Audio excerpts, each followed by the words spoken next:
You don't want to use my bumper about being able to sleep with boys, girls, and dogs in Thailand?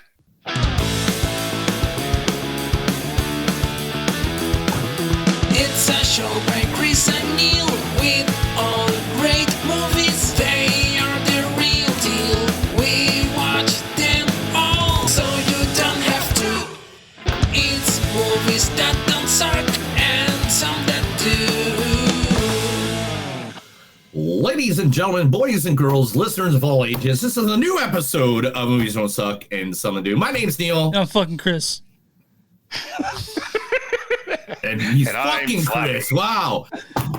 I'm glad this is a video. I'm glad on the video we're like 12 minutes off, because if that we were on any platform, we would have totally got kicked off right away.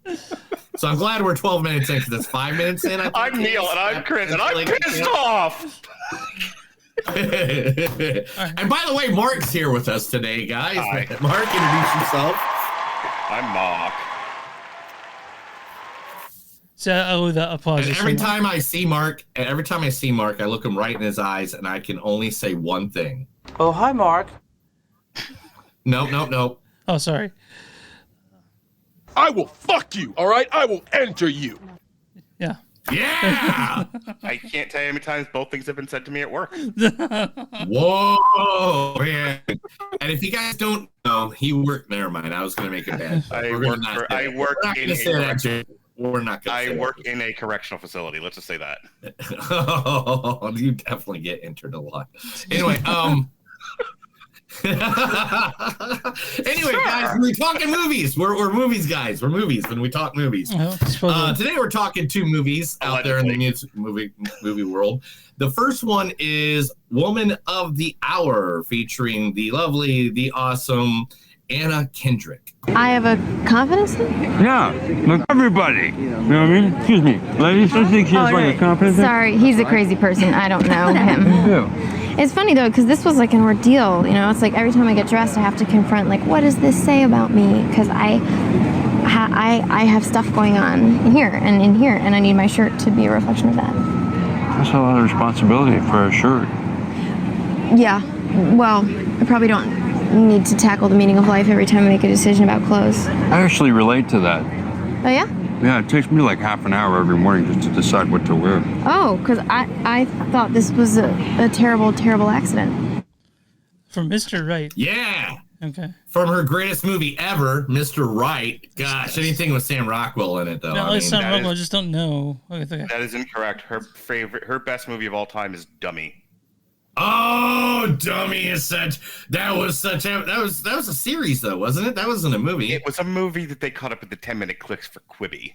Yeah, I remember Quibi, and that was the one. That and Reno 911 was the reason I got Quibi back in the day. Did you watch Dummy, Mark? I mean, no, I haven't. Chris. I'm gonna do this all. I'm just gonna keep doing this the whole episode. I'm just gonna keep calling everybody by the wrong names. All right, next coming up, we got Danny Del Zuita. Just Daniel Zuita. It's not that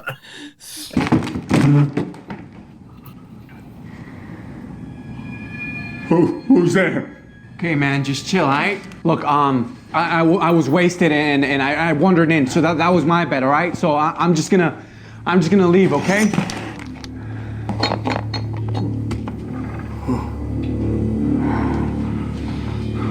Stay right there.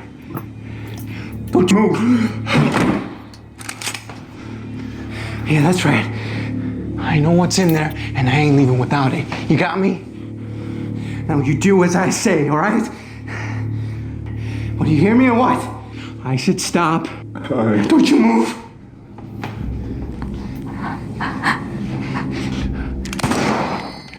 That's from Don't Breathe. Yeah. Oh, I'm sorry. I was trying to shoot Mark. Yeah. Anyway, it's a toy, dude. You can tell. I know. That was from Don't Stop, one of the best. Don't Breathe. Don't Breathe. Don't Breathe. Is it? No, Don't Breathe. Is it? You said Don't Stop. Believe in. All right. I've had a crazy day already. Anyway. Hang on. I got a question for Chris. Sure. Did he do drugs before the show? I think so. Don't. Okay. Okay. Don't tell his mom. Oh. Okay. but also get him off the show if he's on drugs because he's really messing this up. Anyway, guys. Next, Tony Hale, everybody. I knew who else is in this movie. I already said Tony Hale. Oh. What am I? 5 minutes. What am I going to do with you, Batman? You've destroyed a perfectly good giant robot castle. You're going to have to answer for that. Let's end this, Joker. Just you and me. With pleasure. Oh, I'd hate to come all the way to ancient Japan and miss out on a samurai sword fight. Right, Bats? Then you won't be disappointed.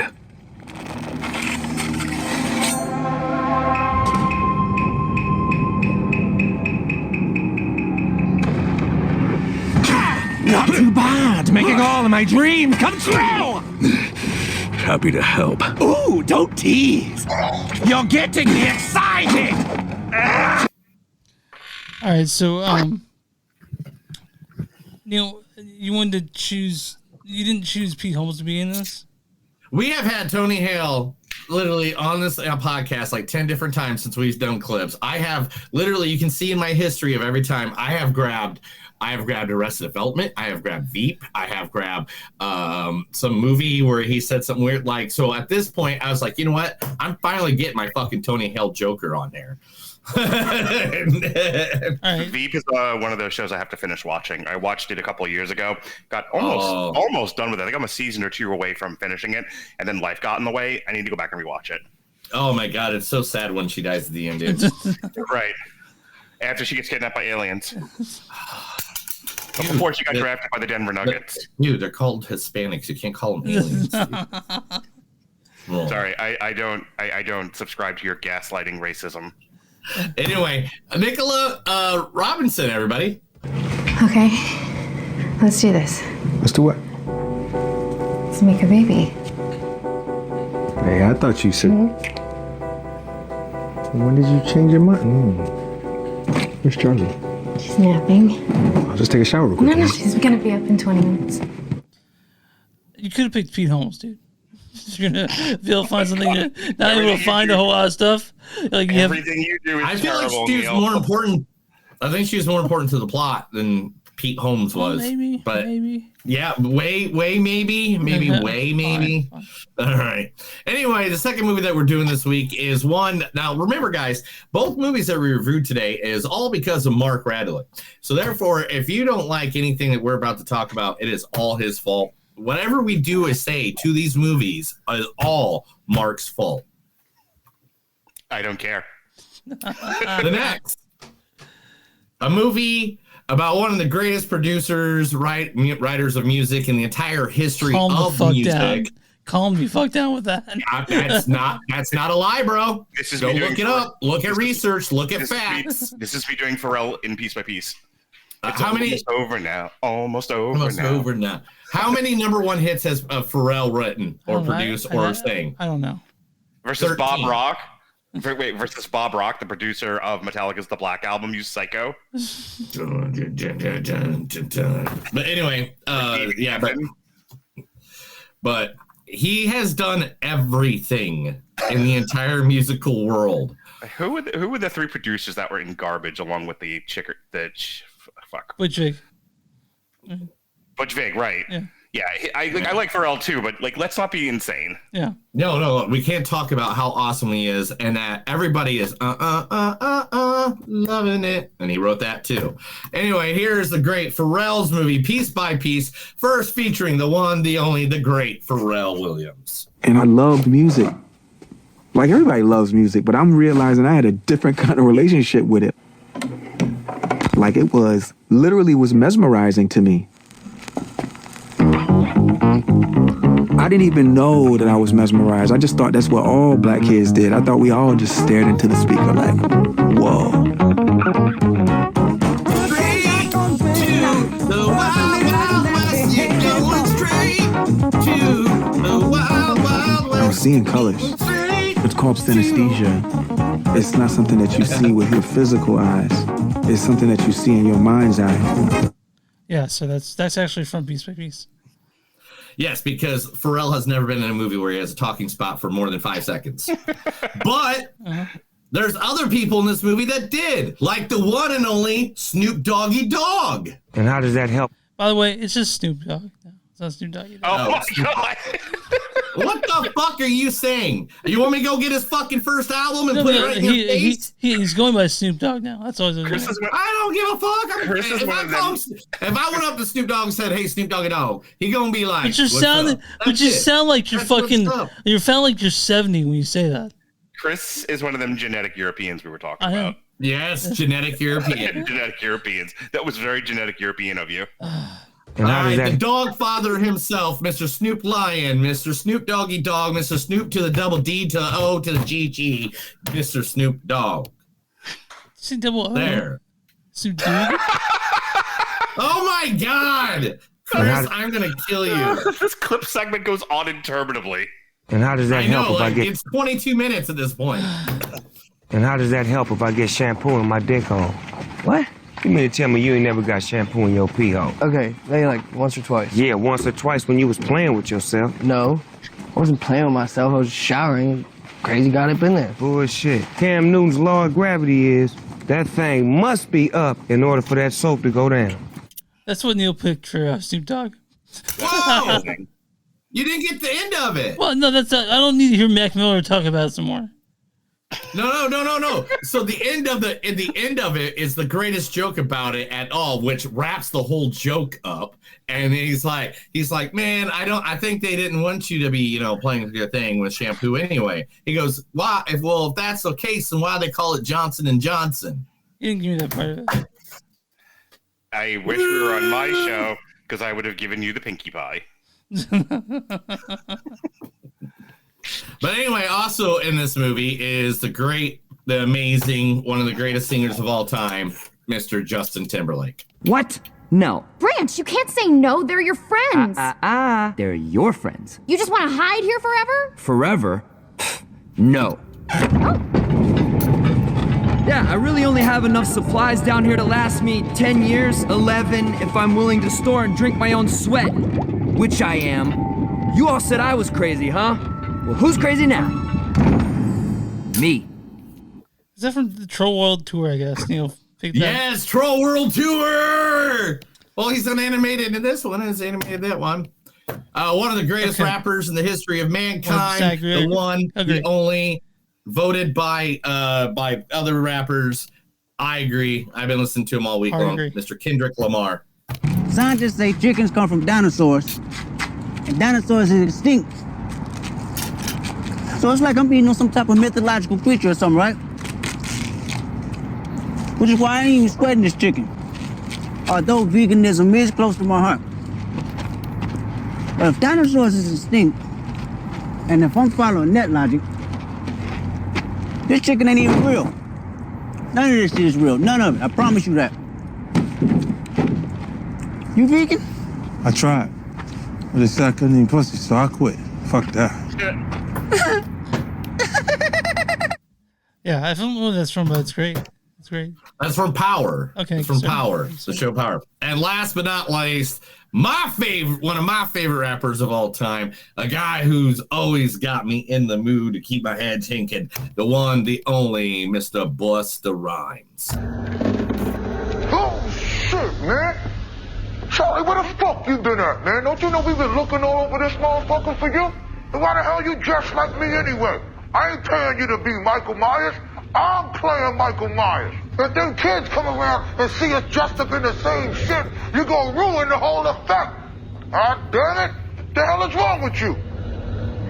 I said, what you looking at me like that for? Huh? You don't get it? You don't get it?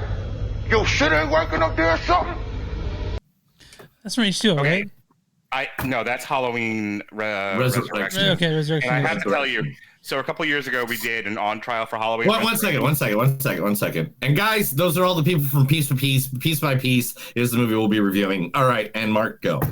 So a couple of years ago, we were doing an on trial for Halloween Resurrections. My entire defense of that movie was reading every single line of dialogue from Busta Rhymes. Nice! In my best Busta Rhymes voice. It's a quality segment, let me tell you. Well, when I went to the IMDb page, and like the first people were like who they were, I was like, I know exactly what. Like, this is the quickest it has taken me to grab quick clips. There's only one other clip you could have possibly grabbed of his, and it's his nonsense from Higher Learning. Oh man, I didn't think about Higher Learning. What I are you haven't still seen that doing? movie in a Plotting? decade. Yeah, we plotting to steal. I haven't seen Higher Learning in a minute. All right, Chris, tell everybody where they can find us. Find us on moviesonselect.net. We're at facebook.com/moviesonselect podcast. We're at X and GS podcast. We're on Instagram GS podcast. We're hold on a second. We're at www.net.com. www.moviesnet.com. Find us on a bunch of the podcasts. We're on patreon.com/moviesonselect. We're on bonfire.com/moviesonselect, and some of you find our stuff there. Go to Blackwood Productions TeePublic. You'll find our shirt there and stuff Neil's made. And where you find podcasts on Who's Unstuck and something they do. Mark, why don't you give your detail real quick? W2mnet.com is the landing page. W2M Network is where you find all our YouTube stuff, where we are currently streaming this nonsense live. You can also see I am at Mark Radulich on TikTok, where I cut clips of this show, that show, and every other show. Also show fun stuff of my kids, concerts that I go to, etc., etc. My son is going to play D&D, I think, a week from Friday. Oh, yeah. And he wants me to film it and put that shit on TikTok. Yeah, do it. Nice! Because it's D&D. That's right. You can find all my podcasts in the audio form in which God intended them to be on Radulich Broadcasting Network, Apple Podcasts, Spotify, or wherever you stick podcasts in your ear hole. All right, Neil, who are we talking today? Today, we're going to be talking about a good local bar in Bartlesville, Oklahoma. Bartlesville, Oklahoma. Yes, it's called Rimmy's. Look at that. Arcade and Bistro. It looks like a cool nightclub on the outside, but no, it is the center for all that is geekiness. It is all arcade games, pinball games, all the above. Every corner of this place has pinball. Look, even the bathrooms are cool. Look, there's a room called the Moon Room where it's only 21 and over. You can go back and you can play all old Nintendo systems and stuff like that and sit there and hang out with your buddies. This place is just packed to the rim. If you can see, every place they could, they put a video game in every spot. Not only that, these guys have some of the best cocktails. Look at that Bloody Mary. Do you not want it? I want 3 of them right now. And look how many shrimp you get with that. 1, 2, 3, like on one Bloody Mary. But here's a packed out house. They also have, this is the s'mores. Oh, look at that. The s'mores. Oh, I need to drive over there right now. Look at it. Oh, this is how you guys feel every time. Oh, yeah. And they are the official Community's Choice Awards for the best hamburger in Oklahoma. Yeah. Woo. Street tacos and everything. It's called Rimmy's Night Arcade and Bistro. It is in Bartlesville, located at 622 Southeast Frank Phillips Boulevard, Bartlesville, Oklahoma 74007. If you're ever around, just go to rimmysarcade.com, or you can go to their Facebook, which is facebook.com/Rimmy's Arcade. Okay. You guys already talking movies? It's 7 minutes in. Let's do it. Let's talk. Yeah, it's 75 minutes into it. Why not? Let's talk Woman of the Hour, directed by Anna Kendrick and written by Ian McDonald. This stars Anna Kendrick as Cheryl. I have a confidence thing? Yeah, look, everybody. It also stars Daniel Zavato as Rodney.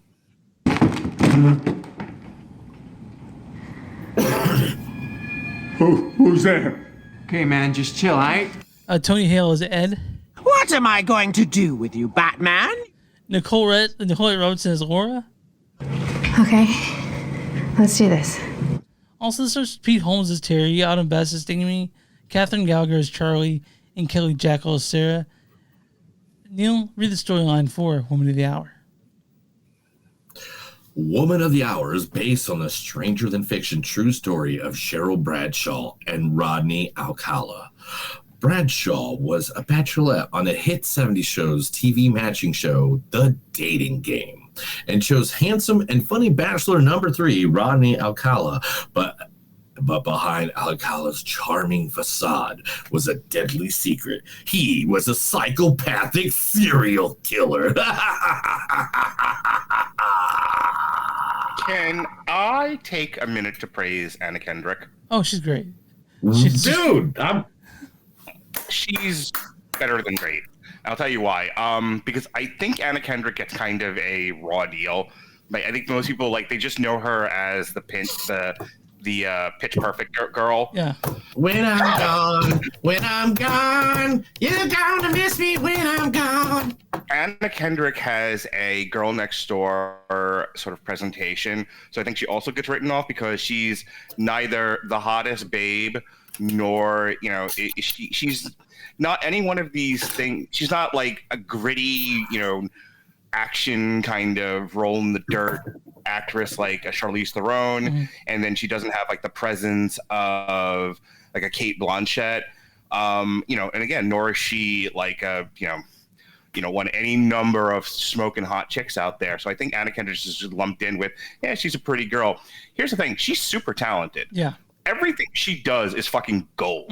Like, I don't think you could name 5 bad things she's been in. You can maybe name 5 things you didn't like personally, but can you seriously think about, like, when you look at her catalog of things that she's either written or acted in or, had a shot of producing, whatever she's touched, it's all magic.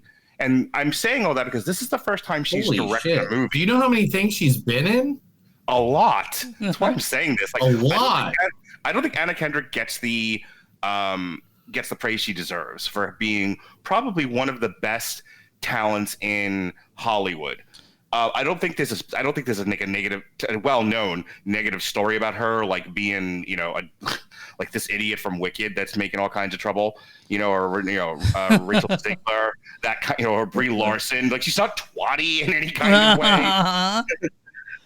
My point is, this is her directorial debut, and is Woman of the Hour the best movie I've ever seen? No, but I think as a director, as a first-time director, she knocked this out of the park. Yeah, it's 100%. It's solid all the way through when it comes to directing. It feels like a movie, it doesn't feel like a TV movie. I think I'd really like to see what she does. More of this. I want to see more what she does. I'll watch anything that she puts her name on. I'm interested in because I think she's one of those rare talents that her presence elevates the material. Yeah, for sure. And she was not bad in this. I got one major complaint about this movie. Let me start off right here. Let me just start right here. All right.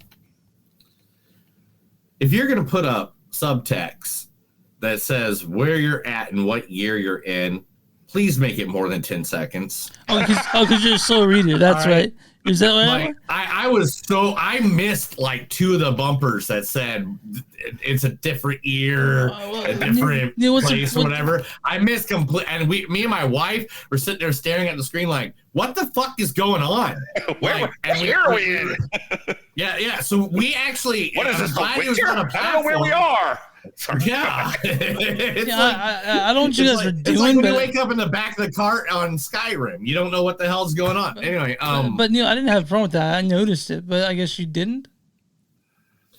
No, I mean, no, we didn't. Like, we're talking, or because you're watching it at home. We were not in a movie theater. Me and my wife were like, how, what are we gonna have for dinner after this, or me whatever. And my wife we were sat talking down and about. watched it, and we had no issues following it. But okay. All right, I want to throw this out there. So okay, well, I'm glad that you and your wife is so perfect that you don't look at each other when you talk, and you can automatically see this. We were watching a fucking movie. But tampon back in your vagina, Neil. Listen to me. In your defense, why I said shut up for a minute, I also didn't know what the fuck was going on in the first 5 minutes of this movie because I put it on, I walked away, so I even missed what the Chiron was, and I come back and I'm doing something at the table, and I look up and I see these 2, and I don't know who else is in this besides Anna Kendrick. I did, I knew what it was, but I didn't really research the actor or anything like that. Yeah. So I'm watching the murderer and the girl on on a grassy hill. And this scene goes on for what seems like ever, to the point where I'm looking at the TV and I'm like, did I put the wrong fucking movie on? Exactly. And then so I checked it. I'm like, nope, this is Woman of the Hour. Well, here we go. It's not a complaint in terms of craft. It was just like, this was unexpected. There's so much more going on in this movie than the dating game. Yeah. I thought the whole thing was going to be the dating game. Yeah, I did too. I did too. I thought it was going to be like I haven't seen it yet, but I thought it was going to be like Saturday Night where it's just like they're all backstage. Yeah. I think Late Night with the Devil. Late Night of the Devil. Late Night of the Devil. Yeah, it's going to be that would be something I would compare. Or any other of the 1970s rip-off things that came out this year. You know, this movie this now has made a category. Because of this movie, the year 2024 is going to be known as the year everybody wanted to remember the goddamn 70s. Because we're in that fucking part of the culture. Yeah, but I mean, like literally every movie now that was based in the 70s to me is shit. Because there's too many of them now. That was 50 years ago. You just crossed the line. What are we at? We're at like number 5 now this year. For how many movies were in the 1970s? Well, in the defense of the 70s, it was the best decade of movies ever. Postcode pre-AIDS. I mean, come on. Everybody knows 1930 was the 1930s was the shit, bro. Oh my god. Okay, Charlie Chaplin. Okay, let's talk about the guy who played Rodney, Daniel Zavato. I thought he was so fucking creepy. Oh yeah. Well, his best stuff is when he's on the dating game and he's fucking with the guy next to him. Oh my god. I tell you, that is what a representation of three kinds of men: the dope, the hidden swarmy, and the objectively shitty. like it's so good because like you. But that's the thing. It was like Anna Kendrick sort of plays that perfectly. It's written really, really well because the guy who's just open and upfront with how shitty he is, he's like, I like you. You're the one. The one hiding it is the problem, and the other guy is so stupid. It's he should be ignored. I have to say, the set design in this is really, really good. The costumes are great. Everybody looks the part. It's not as do they look the part. I mean, if you're going historically, I mean. That's the lady that Anna Kendrick is the actual outfits they're wearing. The hair. That's the guy that he's playing. Yeah, I like that you had this all set up, Neil. Thanks. Of course, I have hundreds of pictures of this movie just laying around in here. Yeah, of course. But anyway, no, I agree with you on that. Go ahead, continue your thought. I was just laughing with you. I would tell you that my only craft criticisms are it drags in places. It's got some pacing issues.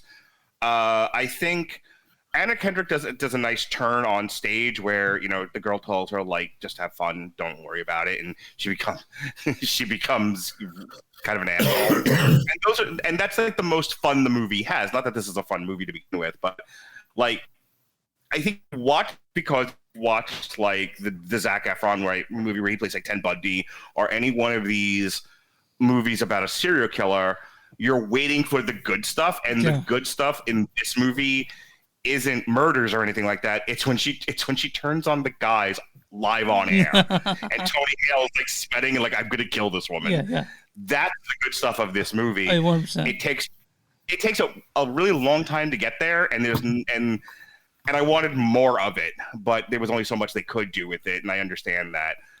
The rest of it, there's a really great tense scene where he tries to corner her at the car, and she is saved by the fact that people come out of the studio. Yeah.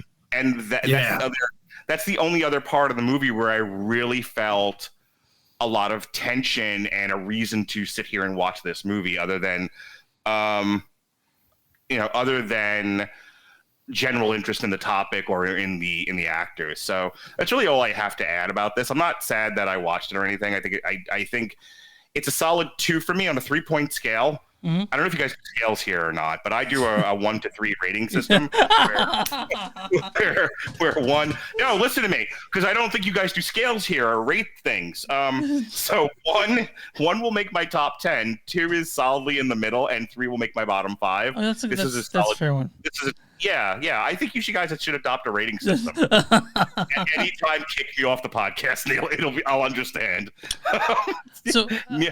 So what Mark is talking to for people from, let's see, out of the 27, let's see how many are from Mark's network. All right, from the 2 people over at WTM Net that's watching us. Ouch. Don't worry, you guys get way more views. I study stuff like that. This is a solid 2 is all I was saying. Solid 2. And, oh no, one of them. Sophie, you got your your other people are watching on my Facebook page. Someone's watching us on your Facebook. Anyway, but to get in there real quick to even talk about it, besides that one little spigot I did earlier, this movie was really good. I really liked what Mark said there, that what Daniel Zavada, Rodney and Cheryl, like when they were back and forth or whatever, that part it made it. And the fact that midway through, I didn't even know, like I remember I think I saw the 2017 documentary, the dating game killer.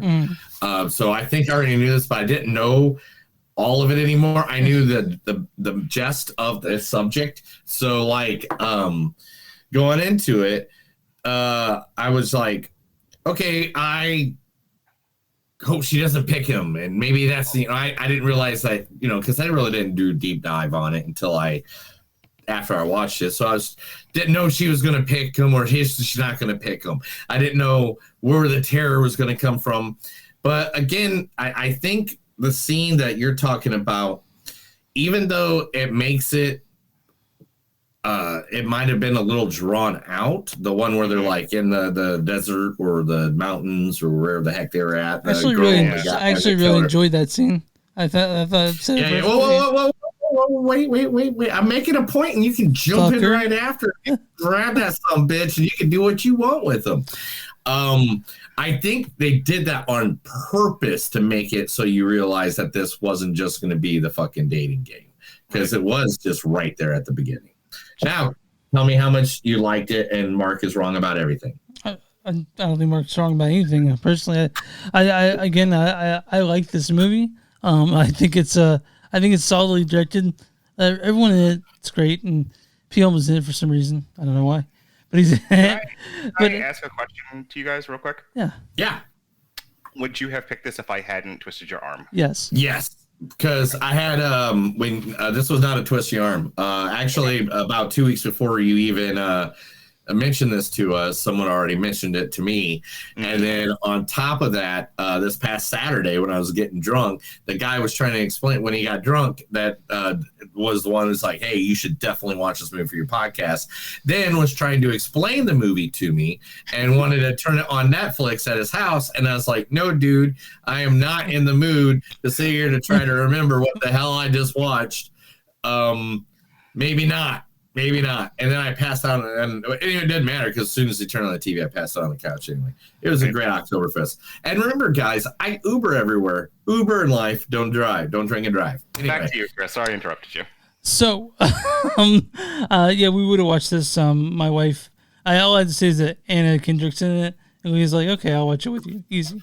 It's much harder than that to get her to go see movies with me. But when it came to this movie, it was really well directed. I remember we turned it off. We looked at my wife and we're like, "That was good. It's a good movie. It's a good movie." And best part of it. Best part. Are you guys ready? Did you see it? It was an hour and 35 minutes. It wasn't this 3-hour thing. My wife even, we had this discussion at the end of this movie because she actually could stay awake for it. Because it's only an hour and a half and my wife are like, maybe they should just divide any movie that's in 3 hours long into 2 movies, an hour and 30 minute each movie. Each movie should only be an hour and 30 minutes. I mean, this movie came out because it's also trying to say something not just about Rodney, but about, the male thing going on. And it was. Hey, dude, we all love Rodney King, man, for life. But yeah, this movie it's a good movie. I can't wait to see what Anna Kendrick does after this. It's on Netflix and it's easy to watch, so it goes down smooth. I think it's not going to challenge you. It goes down smooth. Is it like a Miller Lite? It's just not going to challenge you in any way. Like it's a well done film. Well, that's what it is. But You know what, guys? Neil, I'll give my score on this. How about that? All right, yeah, go for it. What's your score, buddy? It's like a 3.8, 3.9. It's fine. It's a good movie. Is it a 3.8 or a 3.9? It's hovering, dude. It'll probably change at the end of the year. But Neil, I have a spreadsheet going here, man. I got to keep these on here, nice. So we can add them up at the end, and then when you tell me what your top 10 are for this year, I can compare them to like these other ones that you said all season. You're gonna be seeing Venom next week. Please be nice. I have not. I've never. No, I don't have the time or the patience. You know me. I can barely look at a screen for more than 2 hours. So I'm going, what's over there? What's your score on this? Squirrel. What's your score on this? Anyway, my score on this one would probably be. I'll give it a good 4. You know what? I'm going to give Anna Kendrick her 4 for her first directorial debut because since it is a first-time director, how many times do you see a first-time director knock a movie out of the park? Like, because it was good, it was great. I mean, by any means, you'll probably have to remind me I watch it in a year or two, but as soon as you do, I'll be like, oh, and then I'll probably go and watch it right away. Like when I go to bed that night or something, turn it on because I'll be like, oh, I totally forgot about that movie. But it was a good movie. But yeah, I love the 70s too. Oh, okay. All right. Mark gives it a scale of 2, 1 and 3, 3.9 for me, 3.4 for Neil on the Neil suck scale. I'm going to as a Neil. What's the audience score for Woman of the Hour? Ooh, the audience gave this an 82%. They gave it a 68%. What the fuck? I could see They're that. a bunch of bitches. If I could speak for the trees for just a moment. Yeah. Nobody gets killed in this. Yeah. There were no like vicious strangle jobs. People were really wanting. I didn't even think about that. It was the whole Alfred Hitchcock thing where you talk about it or you kind of show some of it. I think they wanted I mean that one lady got killed, didn't she? The one in the yeah, I don't know like how. I don't remember how graphic it is. But I think more so like they wanted like. Well, I always thought this being more about like the killing and they didn't really care That's about. what I'm saying. Like nobody watches like the true crime stuff for the relationship issues. And this is what it has relationship and issues. that's the thing is I think what Anna Kendrick definitely did with this movie was balance the true crime nature of it with a lot of the gender politics of that time. And it was good. It's done well. Yeah, without being twatty or preachy, which I think is really where she hit the home run. Mm-hmm. Yeah. However, that's me who likes who likes watching clips of the newsroom on TikTok. The average true crime person wants to see handsome men kill people. Yeah. or beleaguered women kill men. That's what they're wanting. Let's watch Snapped. Oh yeah. Okay. And remember, guys, everybody that's watching out there, there's a lot of you right now. If you guys want to be part of the conversation, join in the chat, type something. If you think Mark's wrong, if I'm wrong, if Chris is wrong, let us know, man. Yell at us. Let us know in the chat area. If you think I'm wrong, I'll absolutely send a well check of police to your house because you're clearly needing it. When you get swatted on the I'm so smart. What's the critic score for When They Are, Neil? Critic score is going to be 73%. 91% certified fresh. I fucking knew Holy it. shit. Are you serious? Yeah. All right. I like Anna Kendrick. I like this movie. 91%. No, listen. See the part I said about gender politics? Yeah, but Neil, listen. It's not how much they liked it. It's that they liked it or didn't. Keep that in mind. So it's the amount of people that liked it. Yeah. It's not like positive. Yeah. And I will say, like I said, the critics are looking for movies that validate their point of view. Mm-hmm. And this was a very girl power kind of movie. So the critics are, so if you're a guy, you're giving this a favorable review because you don't want to be ostracized. And if you're a girl, you're giving this a favorable review because you're a girl. Yeah. So, it's not that hard. Critics' consensus is definitely directed by star Anna Kendrick. Women of the Hour uses an incredible true story as a foundation for a powerful examination of the intersection between systemic misogyny and violence. So, yeah. There you go. Yeah. And I can guarantee you this got an inflated this got inflated high scores because of that alone. Yep. Okay, so this is from Bill J. of New York Magazine. He says, the circular structure... The circular structure, as much as it may make thematic sense, also prevents cohesion. I don't agree with that. But that's what like I said. And this is from Robert Levin of Newsday. He says, this is an accomplished directorial debut. Movie made with vision, smarts and vision. 3.5 out of 4. Wow. Yeah, Women of the Hour. That sounds tasty. On Netflix. You guys can fucking watch it now. And you're probably well, I mean, Chris, I'm just gonna say this and it's one time, and I will fuck you. Okay. I will fuck you. All right. I will enter you. Yeah, sorry. Neil, you got news ready? You got news ready to go? Or you're just trying to get... Whatever, man. Are you okay today, Chris? Do you need a hug? Do you need some? You need some Red Bull? I'm having a bit of vertigo today, so. Would you like this? Would you like a Sprite? I actually kind of. I just got a big cup of Gatorade with with the Chiefs and Niners Super Bowl cup. I was from. The Super I had Bowl Gatorade earlier. I needed soda for this podcast, though. H2O. So Neil, you read your news? Oh, he's got a hint. Get it? A hint of nothing. Okay. What are we doing? Oh yeah, we do news segment at this point. News. Oh, we have the background change. Oh, there we go. This is the Movies Don't Suck and Some of Them News. I'm going to read stuff to these two guys, and hopefully they like it. If not, they can eat a sack of potatoes. Stop doing drugs before the podcast. Yeah, yeah.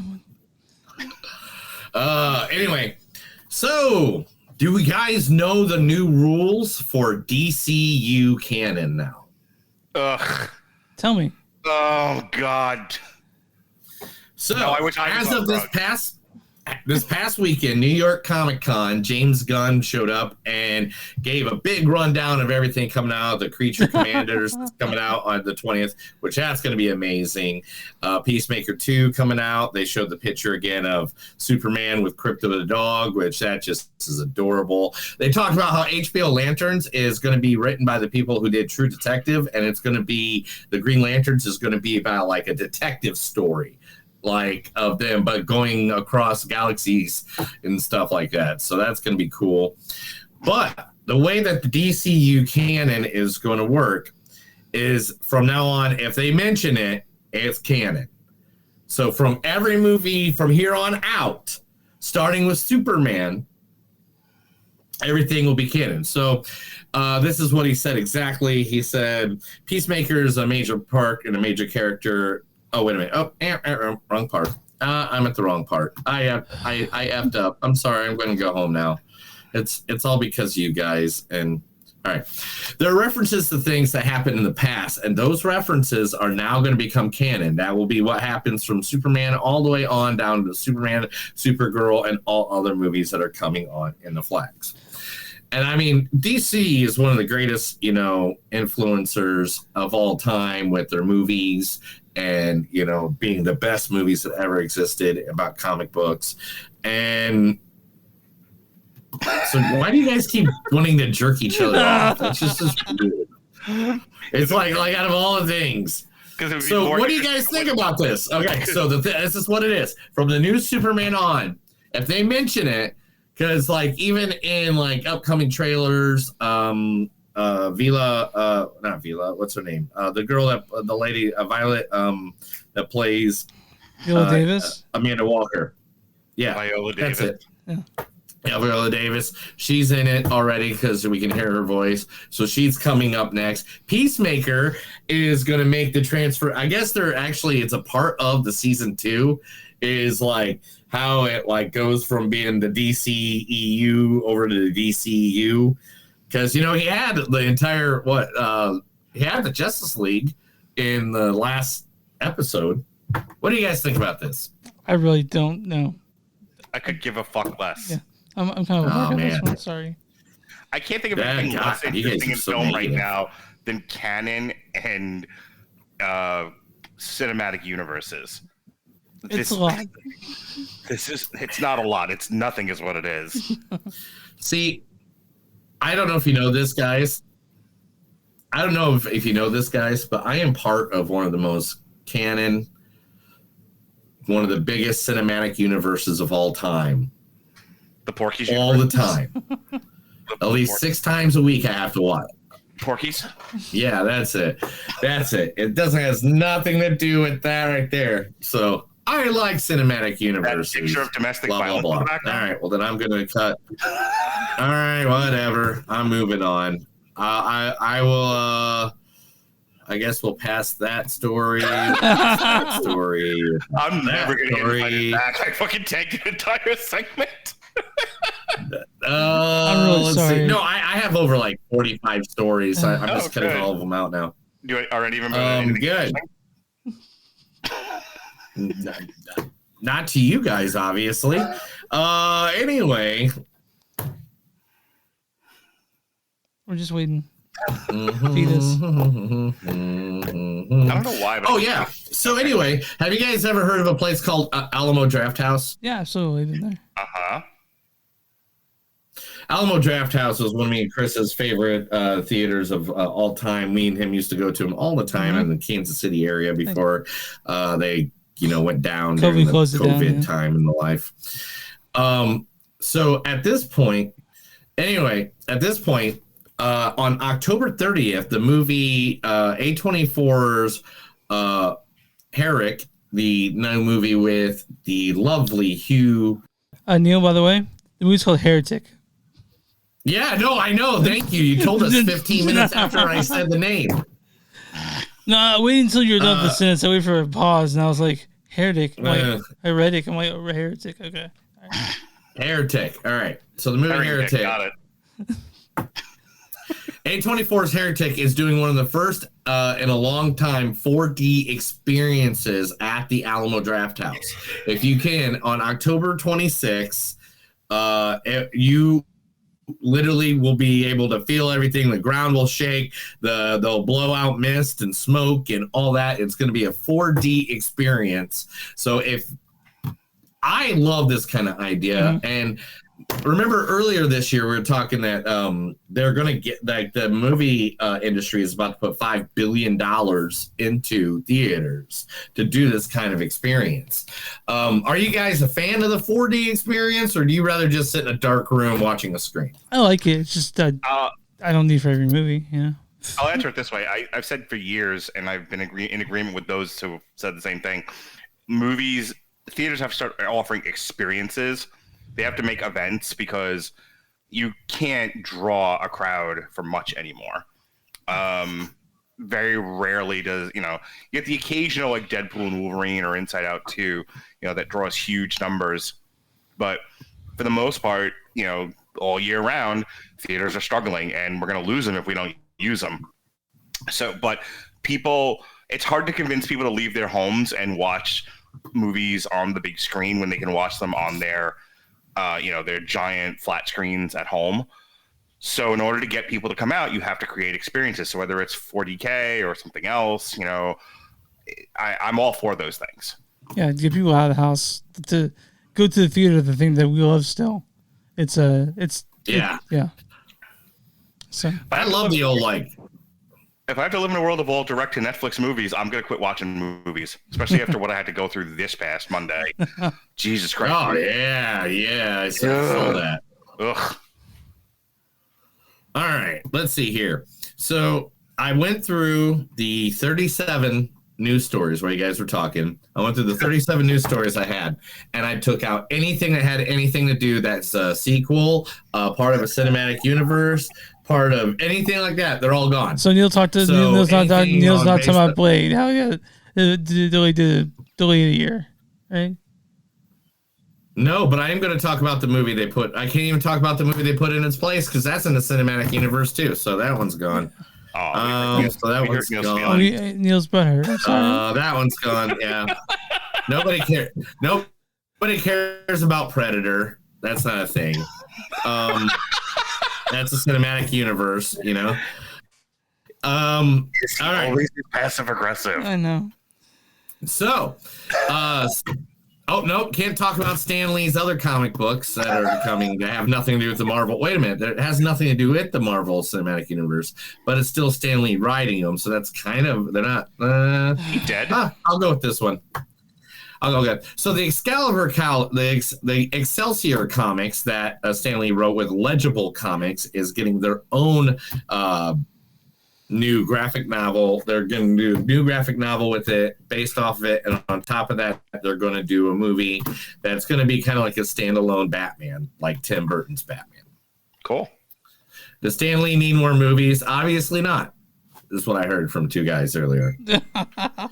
I can't talk about Paddington. You can talk about Paddington. Okay. No, Paddington's a cinematic universe. They have several movies that are not based on just the bear alone. Got to move on. All right. So, no, we can't talk about Prince Charming, the new live action movie coming out. I love this. Can't do that. This might be my favorite news segment ever. Watching Neil's heartbreak. And we can't talk about what Christopher Nolan's new thing's going to be because he is a cinematic universe of his own. You the can Nolanverse. You can tell us next astronaut. All right, news is done. I think that's it. Everything else had something to do with calm down, dude. There's something about Insidious. I'm sorry. No, this is great. I love this. What else can we do to we can't talk about how Alien Romulus is going to be on VHS cassette only for the first part of its release. I don't see he almost killed himself. I don't want people to die. Star Trek Section 1 and what premiere date is? No, can't talk about that. Mike Flanagan is not going to be remaking The Exorcist, but he's just going to. Yeah, you don't want to hear about that. James Gunn's. Yeah. Elijah Wood says that. Nope. That's Lord of the Rings. That's the cinematic universe too. Jesus Christ, you're right. Hang on 1 sec. If you could stop being passive aggressive for just a second, because I'm enjoying this. But doesn't this speak to the nature of movie news that you can't find anything to talk about that isn't part of the sludge? And you know what the thing is? The best part of all this, I go to several websites. I don't just use one. Right. I go to, I can even list them all. It's MovieWeb, Screen Rant, Collider, Joe Blow, the Hollywood Reporter, and I don't know, there's two other ones, whatever. But I go to several websites and I scan through their day.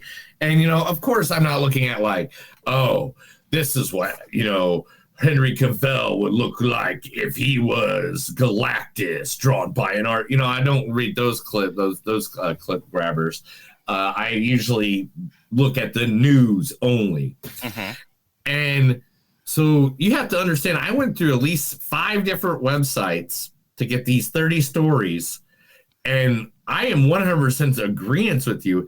I don't think a single one of them is, except for like the couple I've said, is about anything but covering sequels. Well, Chris Nolan's new movie is not a sequel. You can tell about Chris Nolan's new movie. It's not connected to the end of the movies. He's just a director with a body of work. You can tell about that astronaut movie's coming out.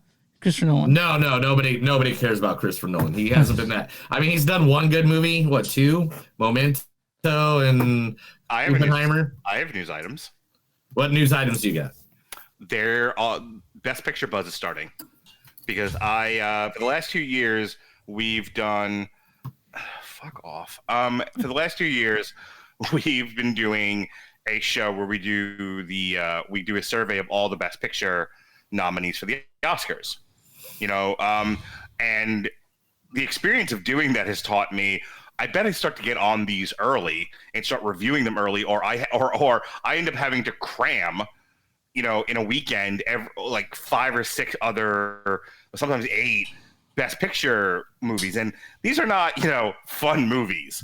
Like, you guys reviewed Tar, right? Yeah, we talked about Tar. You guys remember? Yeah, I'm sure Tar was just a rocking good time for Neil. Oh my God, I wanted to die twice. Or, did you guys do women talking? Because I don't remember that. Yeah, I remember singing it, but I don't know if we talked about it. I don't think we talked about women talking. I what a women bitching. Maestro was also kind of like, oh my god. We covered Maestro. I know you guys covered Maestro. They can't be all as raucous as Poor Things, or as crowd pleasing as like Barbie or Avatar: Way of the Water. They get some real doozies in there over the last few years. So starting this week, I started looking for what's the best picture buzz, and what's on it? I got a list going, and it's stuff that's been making the festival rounds. So is Nora on there? Is Nora on there? Nora's on there. Yeah. Amelia Perez, Queer, The Brutalist, The Piano Lesson, which is going to be on Netflix. And you know what's funny? You got me all excited about The Last Showgirl. Oh. So that's on my list. But I can't wait for that one. I paired that with Nora and Amelia Perez. That's one show. And then I think the other one was Blitz, The Brutalist, and The Piano Lesson. And I'm really trying to make sure that well before they announce what the Best Picture nominees are going to be, I get in all the gay cowboys eating pudding movies that might be nominated. I can't wait to see Nora personally. I'm super excited for Nora. When I saw what that was, I was super excited about that. And Sean Baker, I'm excited for. I'm not excited about The Brutalist, Blitz, or The Piano Lesson, but they're on the list, so I'm going to watch them. Yeah. So I'm going to definitely look into those too. I'm excited for Nora, but other than that, I really have no hopes for what the next couple months bring us. I will say this: the only two movies that I saw on the list that I found of stuff that were crowd pleasing, big time IP movies, like this year's Barbie or Avatar. Get this: Dune Part 2, and the other one I saw, believe it or not, was The Wild Robot. Oh. Which I could see getting nominated for like Best Animated Feature, but I can't imagine it's going to get nominated for Best Picture. What's that one with Robert Zemeckis is doing with Robert Knight and Tom Hanks? What's that one called? What? That one that Robert Zemeckis is doing with Tom Hanks and Robert Knight. It's coming out this year. Oh, you mean Forrest Gump? Yeah, it was a good movie, man. I know which one you're talking about now. It's Life. It's called Life. Yeah. It's called Life. I have no clue what that. Talking about, all right, here we go. We'll finish a new segment. I found a news that isn't part of a continuance, part of a country, a decade, or I don't know, whatever you guys said, cinematic universe. Sharon Stone and Lily Gladstone is to join a comedy with the godfather of podcasting himself, Mark Maron. And Mark Maron is going to be doing a comedy that's called A Memoir. Fiddling, he just got. Hell yeah! It's going to be Sharon Stone. It's going to be Lily Gladstone. It's going to be directed by Rob Burnett, who also. Judy Greer is going to be in it, and so is Tyler Ryder. Now, what it is it'll see Mark Maron star as a struggling actor who gets the devastating news that he is dying of terminal cancer. Wanting to pursue his legacy and to fulfill his lifelong dream of being the Academy Awards, Maron's began a campaign for him to be featured in the Oscar ceremony. And it's the M1 memoir segment. Now... That sounds new and original. It does. I'm into it. Sounds cool. Yay! Original thing. Is that it? New original thing. New original thing. New original thing. Wow. Yeah. I saw Neil sucking on that vape like 6 or 7 times more than he should have in the podcast. Oh, this is tobacco, man. This is a tobacco. Mm-hmm. Okay. By tobacco, he means yeah. In case you're like all pissy at me, the Red Letter Media guys beat me to this about 2 or 3 weeks ago. They put out a video where there's like everything is content, everything is sludge, and it's hilarious. No, I 100%. No, it was very cool. It was a big eye opener just because, like, then as soon as you said that, I was just like, look, I was just playing the character there. By any means, no, it was just funny because, like, going through everything, it's like, oh shit, yeah, that makes sense. Everything is 100%. Yeah. So, guys, you can go look up all that stuff if you want to.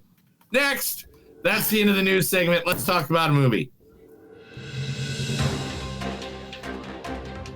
That was the movies don't suck and some of them news until Mark ruined it, but that's okay. We're going to talk about our second movie, Piece by Piece.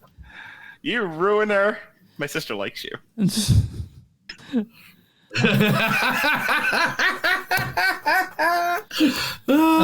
by Piece, directed by Morgan Neville. Morgan Neville directed a bunch of music documentaries before this, kind of like this one. This features Pharrell as his fucking self. And I loved music. Morgan Neville's in this. Kendrick Lamar is in this. Scientists say chickens come from dinosaurs. Gwen Stefani shows up in this more than I think she should. Timbaland's in this. Snoop Dogg is in this movie. And how does that help if I get shampoo in my dick hole? Justin Timberlake's in this. What? No. Branch, you can't say no. They're your friends. They're your friends. Also, Jay-Z, or so there's people call Jay-Z Jays, which is awful. Nor Daft Punk. It's Jay-Z. I know. I was joking fucking around. That's okay.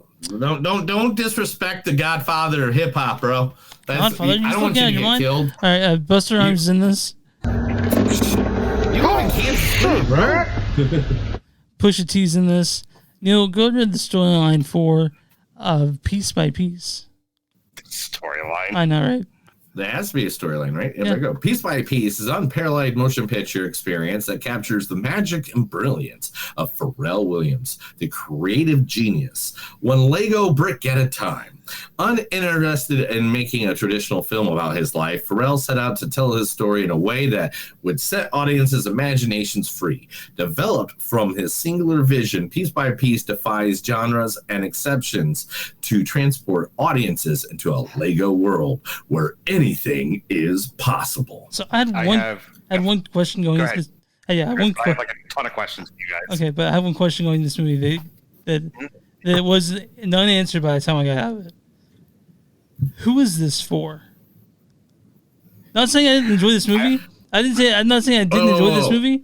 But I'm like, again, who is this for? All right, well, no, that's a huge question you just asked, bro. Who was the Doors for? Who was Bohemian Rhapsody for? Who was Rocket Man for? You're literally just saying who's a music biography shove for? you away from him, dear sweet Chris, love of my life. Imagine, if you will, the same movie done normal, and you're 10 or you're 13. And you're sitting with your dad who dragged you to the 87th movie this year. And you see the trailer for a guy you don't know whose music you only know the one song. And it's just a normal documentary. You as a 10-year-old or you as a 13-year-old, are you going to go see that? The answer is no. However, take that same 10-year-old who grew up on Lego movies. Take that same 13-year-old who grew up on Lego movies and do what this movie did. And you'll get exactly who this movie was for and why they did it this way among the personal reasons Pharrell talks about in the goddamn movie. This was a way of reaching a wider general audience that he would never have reached if they had done this straight or if they had done a dramatic biopic. You guys did Bob Marley, One Love earlier in the year, and it did okay. I don't think it broke any real numbers. I think it was fair to Midland. Yeah. And it was in and out of theaters, and people didn't really pay up much mind. It was And I tell you, I took my kids to go see it, but I take my kids to go see everything. Most kids couldn't tell Bob Marley from Jacob Marley, okay? And they weren't for sure as fuck going to see Bob Marley One Love. However, how you do that same movie as Legos, and suddenly the kids are just like, take me to the Lego movie, because those things are wildly popular. I think, Pharrell, I think, one, felt like, in his weirdo mind, Legos are a way of expressing what's going on in his brain and in his heart, which I'm totally into. I love that idea. But also, it's to reach as wide an audience as possible, and Legos are known, like, worldwide. This was actually a brilliant idea. I think did it translate that way to the box office? That's the question. And my one thing is this: I have never had a fucking Lego movie make me cry twice. This movie was fucking phenomenal. If this is not my top 5 at the end of the year, it's because something knocked it the fuck out of there. That blows my fucking mind that you said that. This easily is this was a number 1 for me. This easily made my top 10. This is one of my favorite movies. Easily made my top 10. Two things real quick. I wanted to know if I hadn't twisted your arm to watch this one, would you have? Clearly, the answer is no. Clearly. Which brings me to my second question. What the fuck with you, Chris? Yeah, dude. What's wrong with you? Why are you like this movie?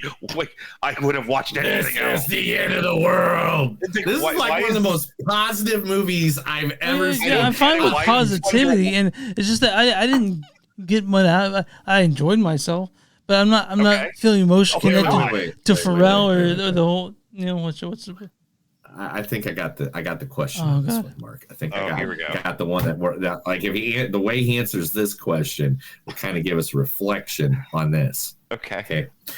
Chris, name one new cartoon in the last 5 years. That's not a movie. Okay, I can't do that. I don't watch cartoons. There we go. Okay. It's Chris is giving up on his inner child of watching that cartoon every now and then and just being stupid for no reason and having that deep-hearted. This was beautiful. This is like I thought I was going into a silly, stupid movie like Batman, Lego Batman, or Lego the movie or whatever, and I went in and I got touched in places in this movie. I don't know anything about Pharrell. When I was in high school, I think high school or college, I think when Nerd came out, and I didn't know who the fuck Pharrell was or who was even in Nerd. I just know I heard lap dance probably at a strip club, knowing me, and I loved it, And I remember like my friends and I just thought lap dance was the shit. Like we would sing it, and it was sort of like naughty and goofy at the same time, and we were obsessed with that song. You can get dance for free. You can get slap dance here for free. Which is probably why I heard it at a strip club. But also, I remember seeing a buzz clip for Rockstar on MTV. Oh, I'm a rock star. Yeah. I love that song. I've been bumping that song all week, dude. I still have the CDs from Nerd. Like when they first came out, I still have them back at my attic, man. The image of the white nerdy kid in the gym shorts doing this shit, I can't get that out of my head. I love that video. That song is great. I kind of vaguely knew who the Neptunes were. And then there's this large block of my life where I couldn't have picked Pharrell out of a Police lineup. And I knew Happy. But if you had told me prior to this movie, who does Happy? Pharrell, Usher, or Metallica? I would have guessed possibly Metallica. I don't know. I don't know anything about this guy. See, I knew. I was pretty aware of Pharrell's music, especially Happy, because you couldn't escape it. Happy for a while. Pharrell is actually no. My answer would have been Weird Al Yankovic. That would have been my answer. Also, also that Punk song he did, but like I said, I did not enjoy myself. I did enjoy myself in this movie. There are other things that I've seen way shittier movies than this year. I enjoyed my time watching this, but it's not gonna make my top 10. Okay, and that's easily. I mean, it's easily one of the best movies I've seen all year. Easily. I agree. Like, I don't know. I think like it'd be like Deadpool and Wolverine, and then this movie. I think will be second. Because there's two parts in this movie that, like, as a male human being that has worked in music and in the musical industry for pretty much my entire existence, I know Pharrell. I know Pharrell well. I've played all of everything that's on his soundtrack for this movie. I have played that in so many clubs, so many times. I have lap danced, Rockstar, every Blurred Lines, whatever, Keep on Dancing. I mean, I had like an 11-minute stretch of that song once when I did with vinyl. And so Pharrell has been one of the producers that literally from ever since, Rum Shaker till now is one of the most used in the club. Get the beat going. We're being happy. We're getting, really he really is one of the ultimate, his music, but you don't know his name. You've heard his music. It's that pervasive in the culture. I want to say this, in terms of craft, I thought I was in trouble at the beginning of this movie because the first question out of the documentarian's mouth is, so, something along the lines of where do we begin? And you're like, oh, where are you from? He asked him a very innocuous question. Where are you from?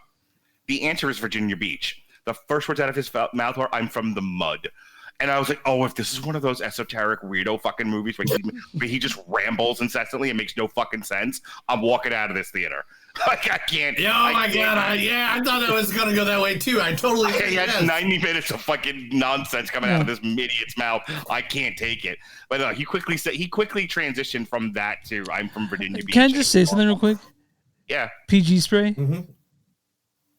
Oh yeah, I love my PG spray. PG spray is the best. I have to say, like, it's gimmicky that they did this with Legos, but in a way it was perfect. And there were two examples of how perfect it was to use Legos to tell his story. One, he uses the phrase "we're stacking beats." They're creating and cataloging and storing beats for musicians that they can quick pull when they have a project they need to do. Instead of trying to just come up with stuff on the fly. Back in the day, it was either on vinyl cassettes or you'd have books of CDs with all the beats in them and stuff like that. And usually they'd be copyrighted off the back. I had this guy named DJ Ralph that used to hang. He's the first one that actually, I can't remember. I think it's like 96 or 97. That was the first time I ever heard stacking beats. I makes me wonder if people what would this hard drive look like right now. You know what I mean? So the way they do it in the movie is they literally build a shape out of Legos, and you see them like on shelves. Like, that's a really creative use of this medium, to the stop motion animation with the Legos, and we'll represent beats with little Lego things. That was really cool, and I thought a really inventive use of this. The second time, and it made me. It's got the biggest laugh out of me throughout the entire movie. And it's not like a comedy or anything; it's a documentary. But occasionally something funny is said or happens in the movie. And the biggest one was when he gets the intern to be their manager, and they're taking him around to different record labels, and I don't remember the song, but it's like Rockstar. It's really heavy, and he's just kicking in the door, and he's doing this, Yes. And he's like, I'm here, I'm right here. And he's talking about how like Pharrell had this really infectious, over the top, almost toddlerish energy. And it's being represented by this little Lego guy doing splits and moving up and down with a big smile on his face. And it's like, you maniac. And I cracked up laughing. And I was like, well, that's a really fun use of Lego. To go back to the beginning of this, you're like, who is this made for? Well, Pharrell obviously has a vision, a sort of weirder than normal way of looking at the world.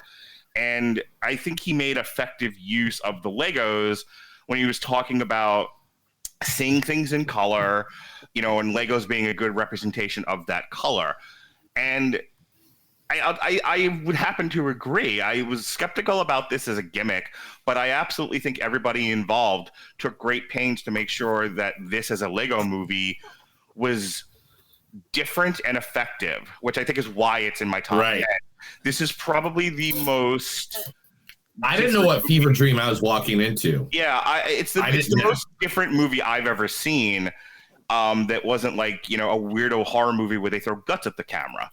It's or like one of these not bad, but I'm talking about like at this point, how many musical bios have you seen in the last 5 years now? Yeah, right. I mean, like what we've seen Queen, Elton John, Marley, Amy Winehouse.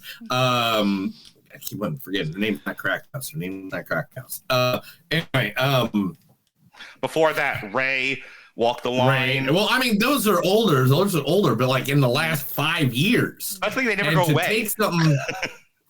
Yeah, that's true. I don't think they've ever gone away either. I think they've been going since the 80s. You want to keep going back further? How about The Doors? Do we need a 2.5-hour movie about The Doors? No, we don't, ladies and gentlemen. I can tell you the story right here. Yes, we do. I'm drunk, I'm nobody, I'm drunk, I'm famous, I'm drunk, I'm fucking dead. So, oh my God, I can't remember who told me that joke years ago. That's Dennis Leary, by the way. Mark, how'd your kids like this movie? They loved it. Okay. We all did. Yeah. They were like we were like dancing. And this will be one of my highest rated movies of the year. What was that, Neil? I said this will easily be one of my highest rated movie of the year, man. This is like this one.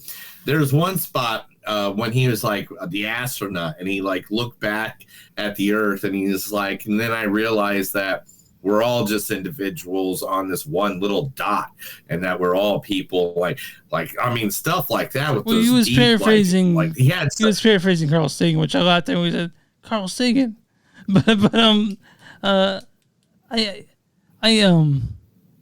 I liked it. But my point of that wasn't just because of that scene. I'm saying there's several points in this movie that are very deeply like philosophy, like about having the person watching the movie not just be in a movie, but ask questions to yourself about how to make yourself a better human being on the planet that we are on. And like, it's not just that. I could go back through and point out like I think it was right before the McDonald's part of the thing when the dad was like, I forgot he wrote McDonald's, right there before there's a part that he says something that there's some of it I don't want to ruin too much, because I feel like this is an actual kind of a movie where it's like, you're living the life of it, dude. And if you haven't, Pharrell's music didn't make me a fan of Pharrell. This movie did. Like, I walked out to go all the way back to Chris's, like, who is this for? It's for people like me who weren't huge fans of Pharrell. Like, who doesn't like Happy? It's like the most generically pleasing song to be written in the history of music. Right. But I wasn't a fan of Pharrell. I don't care. And then I watched this movie and I'm like, he's a good dude. He's a really creative dude. He's a really smart dude. He's a really talented dude. This is a dude I want to continue to support. That's the effectiveness of this movie. I've listened to everything Pharrell since I've watched this movie. Like, I have just been jamming the beats throughout my house. I'm sure my wife is so tired of hearing Happy, Drop It Like It's Hot, Rockstar, Lap Dance. What it was.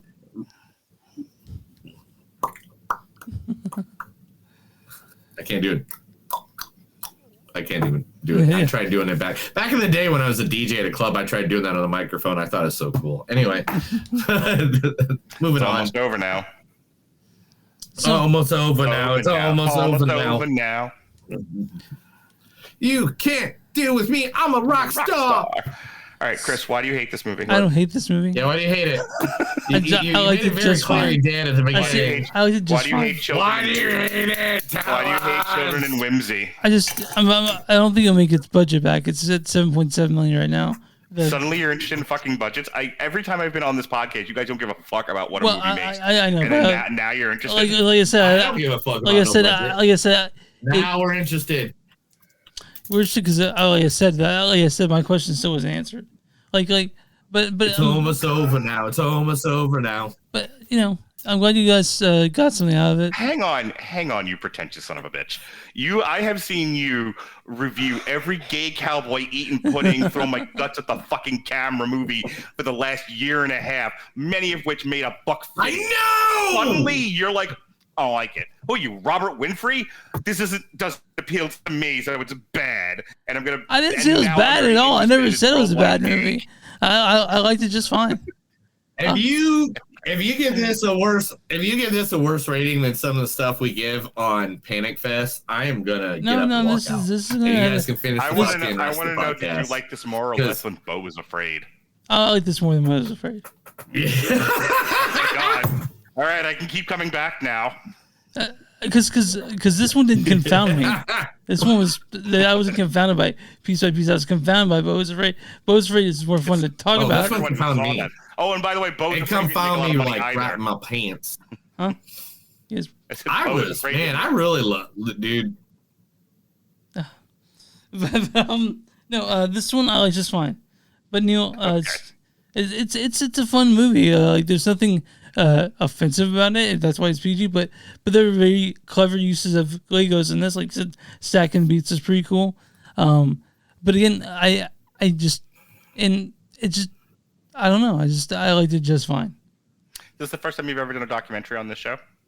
No, we tried it early on, and it didn't work out. And it went as well as it did tonight, huh? What documentary did we do? It was. I want to say it was that Fred Rogers one.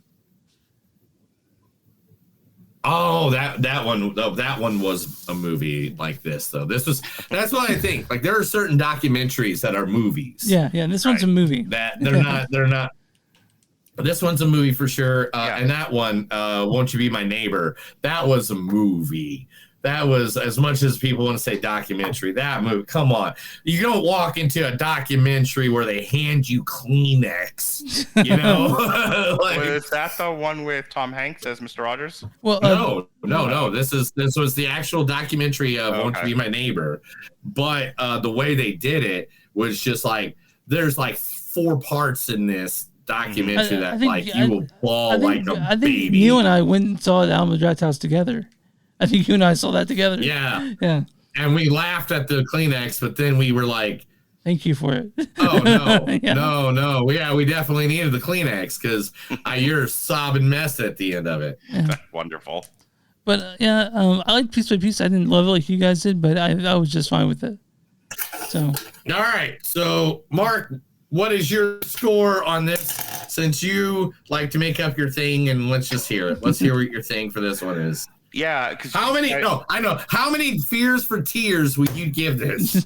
I don't know what you're talking about, but the only rating scale that matters is the one I created to develop my top 10 and my bottom 5. So this gets a 1. This will be in my top 10. Okay, it's magical.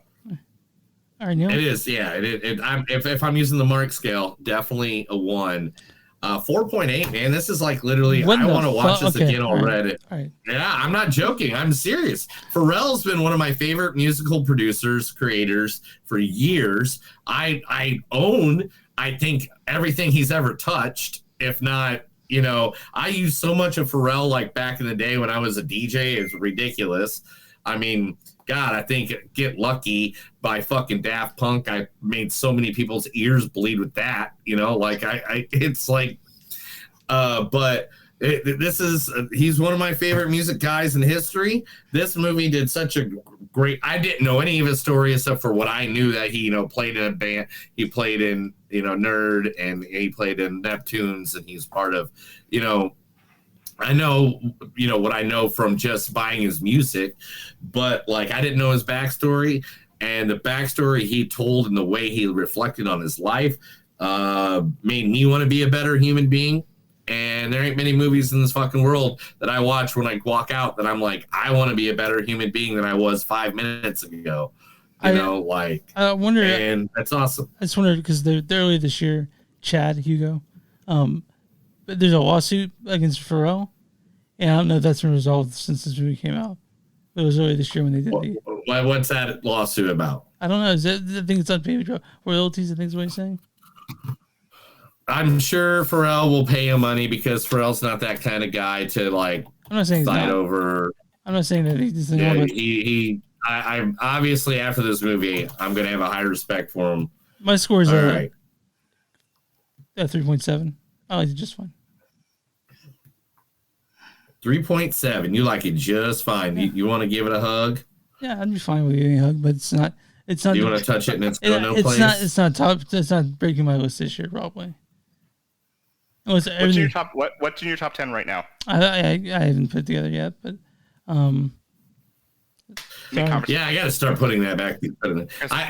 No, just like seriously, what movie's on the top of your head? Yeah, like you have it in your top 10. You're gonna remember it. What movies are better than this one this year? Oh, Leonardo with the Devil's better than this. 100%. Which one? Leonardo with the Devil. Okay, that tracks. Late Night with the Devil. Strange Darling. Okay.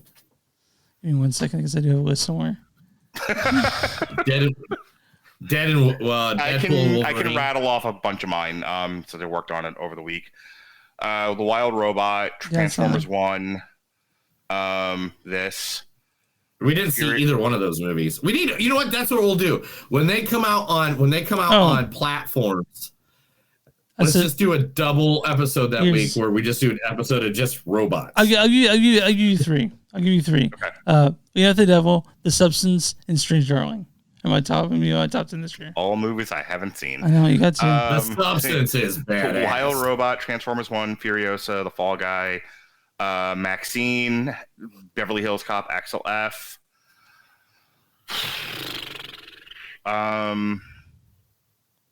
I don't remember what else I put on my number ones. Oh, Dune Part 2. Yeah, I agree with that. I also agree with Furiosa. Also agree with, I don't know if you've seen Long Legs, but that really surprised me. I have not seen Long Legs. And Love Lies Bleeding is great too. So. Yeah. Anyone that's seen Long Legs, like that's in their top like 5 or 10. Same thing. Oh, with this Devil. is sad. Okay, I'm gonna stop reading that now. What happened though? What'd you find out?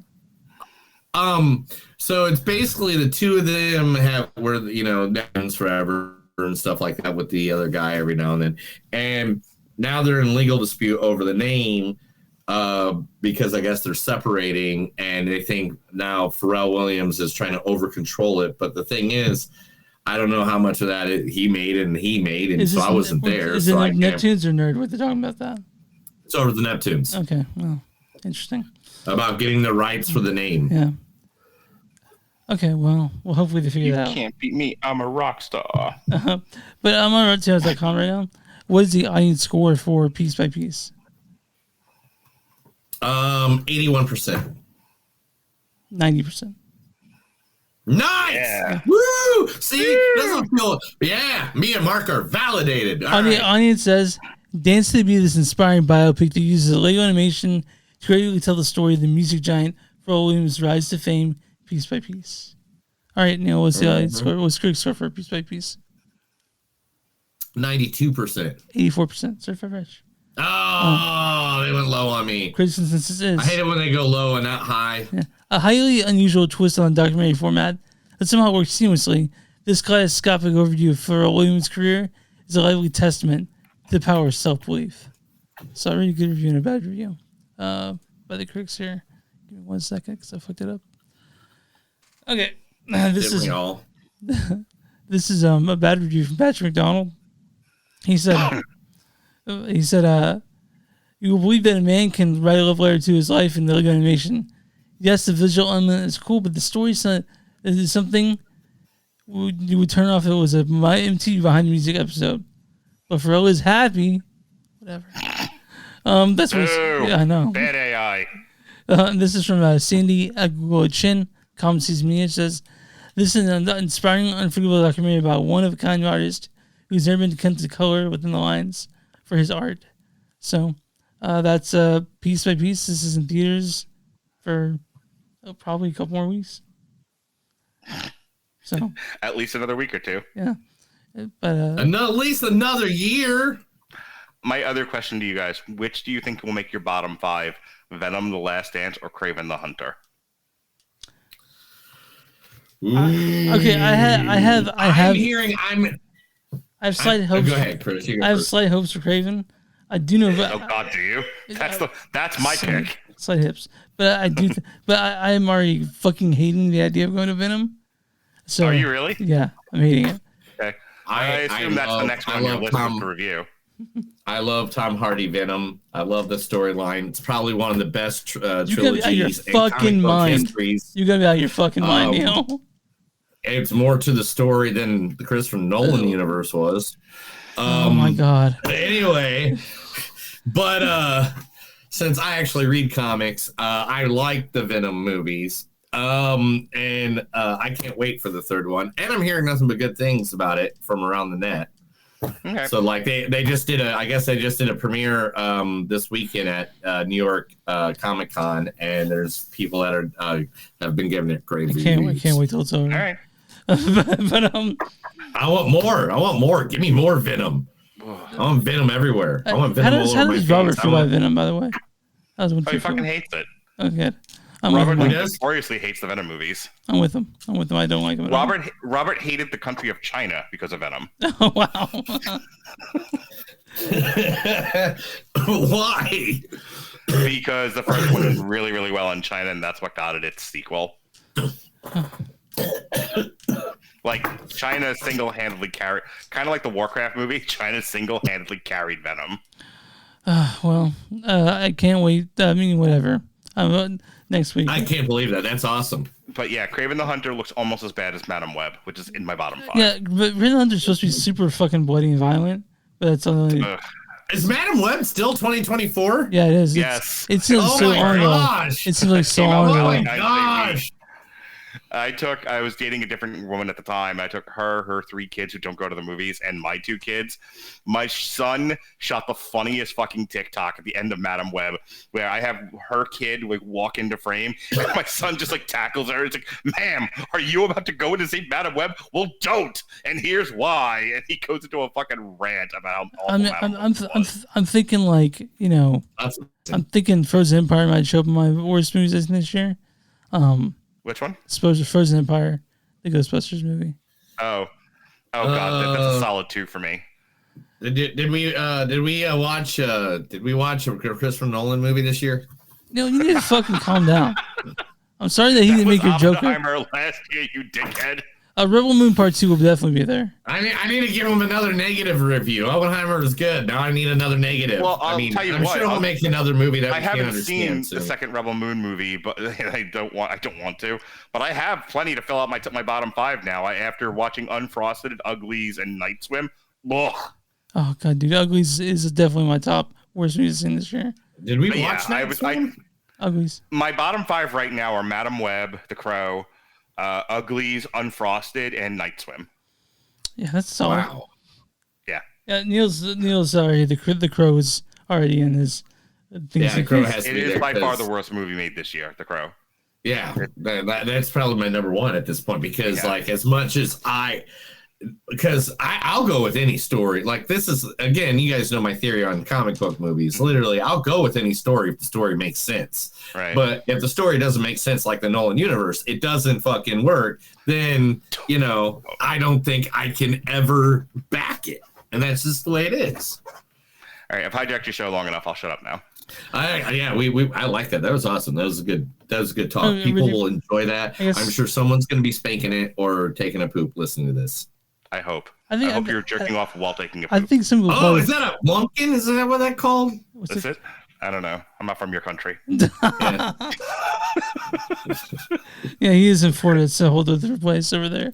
You can find us online at unsuck.net.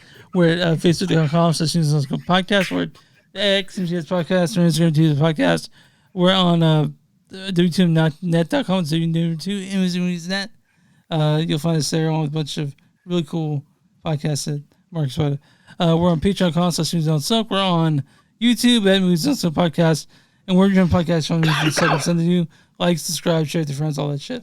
Mark, why don't you detail that again? Well, after I'm done recording with you guys, I have a hot date with a girl from Kansas. It's Alexis Hana. Hey. She is hosting a TV party tonight, and we will be talking about Hysteria, which is the streaming TV show on Peacock. This is season 1. Oh, yeah. And it's about the satanic panic of the 80s. How is that, by the way? It's worth a watch. Okay, it's not Earthshatter. What is it called? It's called Hysteria. Hysteria. It's got. Oh yes, I saw that. I thought it. Oh man. Oh, that's what it's about. I didn't read it. I saw Hysteria, and I automatically thought it was a Def Leppard biography. Yeah, that was her pitch to me. She was like, "Hey, you like metal? This is about metal, the Satanic Panic, and it has Bruce Campbell in it." I'm like, "All right, sold." Yeah. So, talking about metal for 5 seconds. Did either one of you guys see Ozzy Osbourne's induction into the Rock and Roll Hall of Fame this past Sunday? I didn't see it. Only just now got inducted. I know. Yeah, oh, he was on Black Sabbath. This is his second induction. This is for his solo work. Okay. I know that's what we all said too. I mean, oh my God, go back and watch that. How's he looking? Oh, that is badass. How's he looking? He's dying. He can't even sing. Yeah, no. They had like Billy Idol. They had Jelly Roll. They had Maynard was there, right? Maynard was there. Maynard opened it up. Yeah, Maynard opened it up. Like, it was a good little set. And I was like, yeah, Ozzy. Oh, you're so old. Now you make me feel old. I'm dying too. I got to buy a coffin. So you'll be doing Hysteria after this, right? Yes. Okay. Sorry, we're back to me again. Yeah. So I will be live streaming from W2M Network on YouTube. I'll be streaming on my Facebook and Radulich and Broadcasting Network Facebook. We'll be doing the TV party for Hysteria. All of our audio stuff is Radulich and Broadcasting Network on Apple Podcasts or Spotify or wherever you listen to podcasts. If you like this pretty face, and really, why wouldn't you, ladies and some men? Yeah, gotta throw the Popeye in there now. You can check out all of our pretty faces on W2Mnet.com. That's our landing page, and we are W2M Network on YouTube. I'm done talking now. Neil, who would your small That's business? a lot of talking. Small business in there. Dude, you know what's really funny? Like right now, each one of us has one viewer on every page. That's amazing. That is just hilarious. Anyway, Small business. Small business. If you got a small business, let us, write us, email us, send a pigeon, whatever way you can get in contact with us. And we'll be more than happy to promote you on this show right here with our thousands of followers, our millions of wait a minute, I did it wrong. Our thousands of listeners, our millions of followers. And, just like earlier when Retris told me to do that. The owner actually told me to do that one. Oh yeah, you guys ready to get out of here? He said, if not, I'll kill you in your dreams, and I'm like, why? No, I'm just kidding. But, all right, let's get out of here, guys. Fuck. That's another episode of Movies Don't Suck and Some Do. My name's Neil. I just want to go home. And I'm Chris. And I'm too busy laughing. Okay, that's too busy laughing.